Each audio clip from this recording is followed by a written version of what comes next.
প্রথমে দেখে নাও তোমাদের ফার্স্ট সামেটিভ পরীক্ষায় ওএমআর শিট কেমন হবে। দেখো পুরো ওপর থেকে নিচের দিকে আস্তে আস্তে যাচ্ছে। ওএমআর শিটের একটাই মাত্র পেজ থাকবে। এই পেজেই তোমাদের পরীক্ষার সময় যা লেখার লিখতে হবে, প্রশ্নে কিন্তু কিচ্ছু লিখতে হবে না। ওএমআর শিটে তোমাদের এবার প্রশ্নের উত্তর করতে হবে। প্রথমে ওএমআর শিটটা আমি দেখাচ্ছি, এরপরে কোথায় কিভাবে তোমরা ফিল আপ করবে বা প্রশ্নের উত্তর কিভাবে তোমরা দেবে সেটা আমি পরপর বলে দিচ্ছি। দেখো পেজটা পুরোটা দেখলে এই যে ওপর দিকটা এরকম এবং নিচের দিকটা এর আগেই দেখলে। দেখো ওএমআর শিটের ফ্রন্ট সাইড তো তোমরা মানে সামনের দিকটা তো দেখলেই যেদিকে তোমাদের কাজ করতে হবে, কিন্তু পেছন পৃষ্ঠায় এরকম নিয়মাবলীগুলো লেখা থাকবে। এই নিয়মাবলী আমি তোমাদের দেখিয়ে দেবো একদম ভিডিও শেষে, তবে সেগুলো আমি যেহেতু মুখে বলে দিচ্ছি, তবে তোমরা একবার দেখে নিতেও পারো। আমি এগুলো আবারও পরিষ্কার করে এমনি দেখিয়েও দিচ্ছি ওএমআর শিটে। দেখো একদম শুরুতেই 1 নম্বরে লেখা রয়েছে রেজিস্ট্রেশন নাম্বার। তোমাদের রেজিস্ট্রেশন নাম্বার এই বক্সে তোমরা লিখবে। দেখো 10টা বক্স রয়েছে, ঠিক আছে।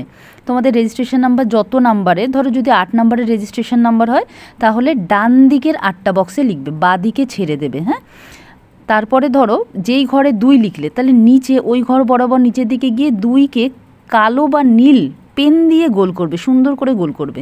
মানে ওপরে যে সংখ্যাটা লিখবে ওই ফাঁকা জায়গায় সেই বক্সেরই ঠিক নিচ বরাবর, ধরো তুমি কোথাও 5 লিখেছো কোনো বক্সে, তাহলে নিচ বরাবর 5 গোল করতে হবে সুন্দর করে। এরপরে 2 দাগে রয়েছে রোল এবং নাম্বার। নাম্বারের নিচে কিছু লিখতে হবে না। রোলের নিচে দেখো 6খানা বক্স রয়েছে। এখানে তোমাদের ক্লাসের একটা রোল নাম্বার আছে, ধরো কারোর 5 হতে পারে, 10, 12 যাই হোক। সে যদি 1 রোল হয় একদম ডান দিকের বক্সে, মানে নাম্বারের দিকে যাবে না, রোলে যে 6টা বক্স রয়েছে ওই বক্সের ডান দিকে লিখবে। যদি দুটো রোল নাম্বার থাকে, দুটো মানে ধরো তোমার 23 রোল নাম্বার, তাহলে একদম ডান দিকে দুটো বক্সে 23 লিখবে। মানে ডান দিকে যে একদম বক্সটা ওটা 3 হবে, তার আগে বাঁ দিকের বক্সটাই হবে 2। এইভাবে মোট কথা হচ্ছে সংখ্যাগুলো ডান দিক ঘেঁষে লিখবে। এরপরে 3-এ রয়েছে কোয়েশ্চেন বুকলেট সিরিয়াল নাম্বার, এটা তোমাদের কারোর প্রয়োজন পড়বে না। 4 দাগে রয়েছে কোয়েশ্চেন বুকলেট সেট, এটাও দরকার পড়বে না। 5-এ রয়েছে সাবজেক্ট কোড, দরকার নেই, এগুলো তোমাদের লিখতে হবে না। এরপরে দেখো 6 নম্বরে রয়েছে full signature of the candidate. তুমি নিজে মানে যে ছাত্র বা ছাত্রী নিজের নাম সিগনেচার, পুরো নামটা লিখবে সিগনেচারের মতন করে, ক্যাপিটাল লেটারে না, যেই নীল বা কালো পেনে করছো সেই পেনে লিখবে। আমি এক্ষেত্রে বলবো কালো পেনটাই প্রথম থেকে অভ্যেস করো, কারণ এরপরে তো তোমাদের বিভিন্ন সময় ওএমআর শিটে পরীক্ষা দিতে হবে, তখন সবসময় কালো দিয়েই পরীক্ষা দিতে হয়। 7-এ রয়েছে full signature of the invigilator, মানে যে শিক্ষক বা শিক্ষিকা তোমাদের গার্ড দেবেন, টিচার ঘরে থাকবেন, তিনি এখানে সই করবেন, তোমাদের কোনো ব্যাপার না এটাই করতে। সেন্টার কোড 8 নম্বরেও তোমাদের লিখতে হবে না। 9 নম্বরে রয়েছে সাবজেক্ট, এখানে তোমাদের বিষয় বেঙ্গলি হোক, ইংলিশ হোক, ম্যাথামেটিক্স হোক, জিওগ্রাফি হোক, যা হোক এখানে লিখবে। এইবার তাহলে তোমাদের লেখার জায়গা শেষ হলো, নিজেদের ডিটেলস। এইবার প্রশ্নের উত্তর। এইখানে দেখো 10 নম্বরে রয়েছে আনসার্স। এইখানে তোমাদের প্রত্যেকটা দেখো পুরো 1 থেকে 40 পর্যন্ত প্রশ্নের দাগ নাম্বার রয়েছে এবং প্রত্যেকটি দাগ নাম্বারে ABCD করে অপশান রয়েছে। এইখানে তোমাদের প্রশ্নের উত্তর করতে হবে। কিভাবে করবে? ধরো 1 নম্বর প্রশ্নের উত্তরটা তুমি সি বুঝেছো, তখন সিকে পুরো সুন্দর করে কালো করে দিতে হবে, গোল ভরাট করতে হবে। এবং ওই যে পেছনের পৃষ্ঠাটা, ব্যাক পেজটা আমি দেখেছিলাম, ব্যাক সাইডটা, সেখানে কিন্তু বলাই আছে উত্তর ভুল হয়ে গেলে একবার, দ্বিতীয়বার কিন্তু ঠিক করার অপশান থাকবে না। এবং এটা তোমরা বাড়িতে প্র্যাকটিস করবে। তোমরা হয়তো এই ওএমআর শিট পেয়েছো কোথাও থেকে, সেগুলো প্র্যাকটিস করবে। না হলে এটা ভালো করে দেখে নাও যে ভুল করার কথা কিন্তু না বলা হয়েছে, ভুল করলে কেটে আবার ঠিক করতে পারবে না। আর আমি বলবো ব্ল্যাক পেনেই তোমরা করো, যদিও ব্লু পেনেও করা যাবে, প্রথম থেকে ব্ল্যাকে অভ্যেস করতে পারো। আর একটা কথা, যে সমস্ত সাবজেক্টে প্র্যাকটিক্যাল আছে সেগুলো কিন্তু 35-এ পরীক্ষা, সেই কারণে ওএমআর শিটে 35 পর্যন্ত তোমরা ফিল আপ করবে। আর যে সমস্ত সাবজেক্টে প্র্যাকটিক্যাল নেই, যেমন বেঙ্গলি, ইংলিশ, হিস্ট্রি, এডুকেশন, এগুলোতে প্র্যাকটিক্যাল নেই, যেমন জিওগ্রাফিতে প্র্যাকটিক্যাল আছে, কেমিস্ট্রি, বায়োলজিতে প্র্যাকটিক্যাল আছে, এগুলো কিন্তু 40টাই ফিল আপ করতে হবে, কারণ 40 নম্বরেরই পরীক্ষা হবে তোমাদের।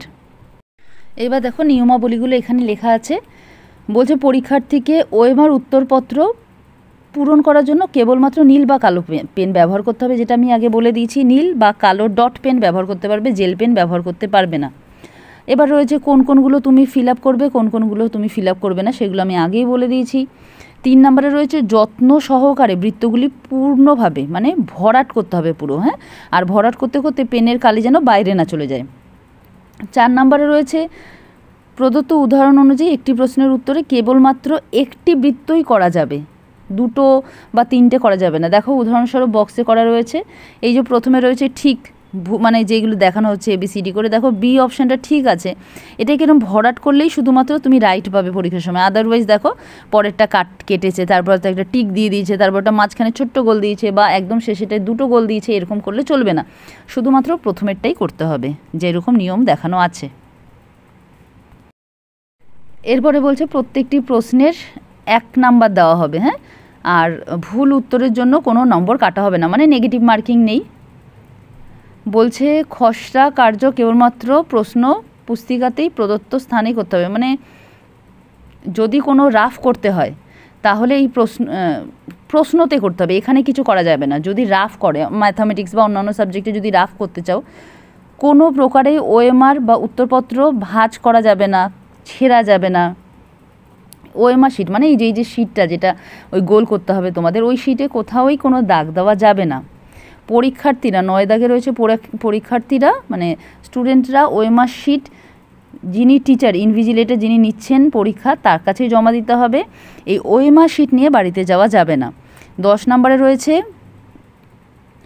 এই যে নিয়মগুলি বলা হলো এগুলো অবশ্যই পালন করতে হবে। এই OMR শিট সব সাবজেক্টের পরীক্ষার জন্য একই রকম হবে। যাদের যত নম্বরের পরীক্ষা, 11 নম্বরে বলা হচ্ছে, যাদের যত নম্বরের পরীক্ষা, ধরো 40 নম্বরের পরীক্ষা হলে 40টি করতে হবে, আর 35 নম্বরের পরীক্ষা হলে 35টি করতে হবে, বাকি 5টা কিন্তু ফাঁকা রাখতে হবে। ব্যাস, এই নোটিশ বা নিয়মাবলীতে এই কটা জিনিসই বলা হয়েছে, যেগুলো আগে আমি তোমাদের বলে দিলাম।